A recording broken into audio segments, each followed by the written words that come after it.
Alright, YouTube, this is Guns and Army RN with a review of some multi-tools. And I gotta comment real quick here on the fact that, it wasn't until recently that I realized I'm not the only one with a sickness who thinks about these things, multi-tools and knives and guns and whatnot. And I have to pay a little bit of homage to that guy Nut and Fancy. I don't want to, I'm not trying to milk any favoritism or anything like that. He's got his supporters and his detractors. Personally, I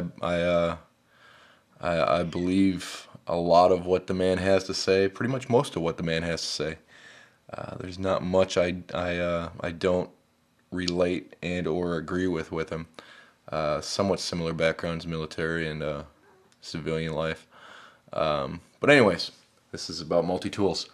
So, getting into this, I'm talking more about larger multi-tools. And this being the Leatherman Surge, very large multi-tool, very heavy. I believe it's somewhere around 11 ounces, maybe more. The Gerber Suspension, and this is just an old cheap, God, I don't even know how long I've had this thing for. Sheffield is, I think, the manufacturer that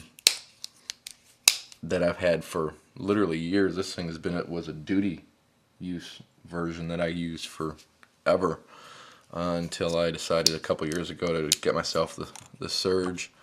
And recently I picked up this, let me get these sheaths out of the way and I'll discuss those in a little bit. Recently I picked up this Gerber because I wanted to check it out. Now I haven't been too much of a fan of the flick, but I figured I'd try this one, the suspension out. I got it for a really good price, about 28 bucks really, on sale, 28 or 30 bucks at a Lowe's of all places. And it feels good on the hand as far as these rounded edges. I gotta give it that. It's got a good workable set of pliers. I've been carrying it recently. It's a little bit lighter than the Leatherman Surge. Let's see here. Has a good blade on the outside, which I prefer them to be on this edge if you're going to be cutting on this way instead of having them open up to the inside.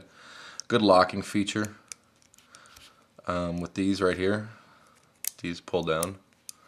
Let's see, the saw, a little bit short, but very functional. Good teeth on it, as you can see. Sorry, I'm smacking my tripod here.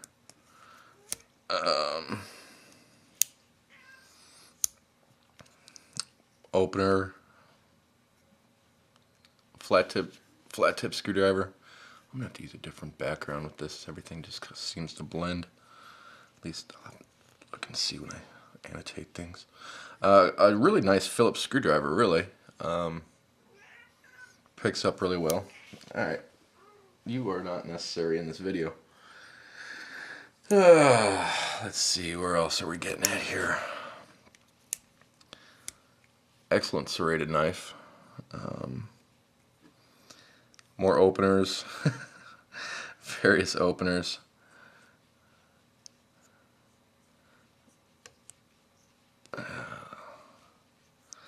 They call this an awl, but without a hole in it, without it being very sharp. There's not much use for me for that. Good lanyard hole. And then getting into also pretty innovative pliers, but they're somewhat small. But they're sharp and they're functional. So, I give this a very workable multi-tool. I don't like how the pliers don't come together. You can see through there. They only do at the tip. But they're very good needle nose pliers. They're pretty narrow. And you get pretty good strength with these. So, all in all, this multi-tool has actually grown on me a little bit, a smidge. Do I consider it my end-all multi-tool? No. But very ergonomic, very comfortable. The sheath, it is what it is. It's a nylon sheath.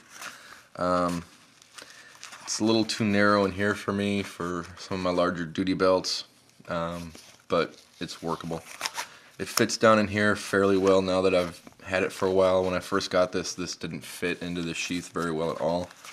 But I'm also finding this Velcro isn't holding very well anymore. And that's only after a couple months of having this. So we'll see. You know, the sheath is what it is. It's a sheath. I'll probably end up getting some type of molly sheath for it eventually. Anyways, getting to the Sheffield. Like I said, this thing is old. I've had this for years and years and years and years.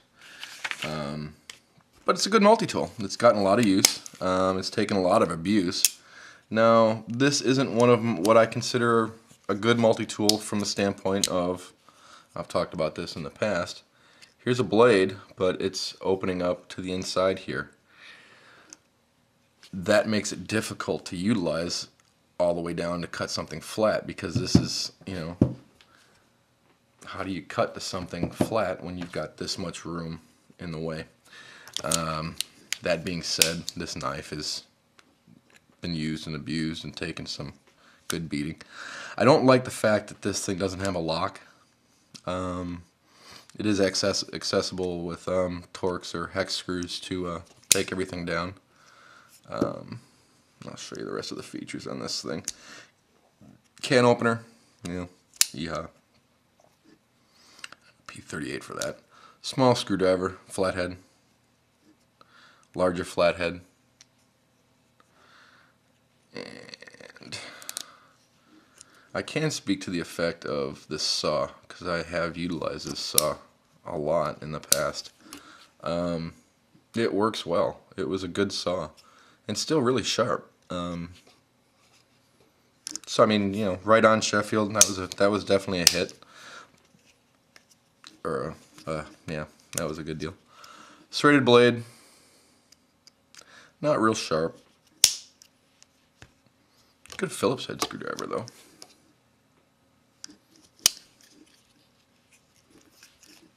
File that's been used in the past. And another blade, another opener.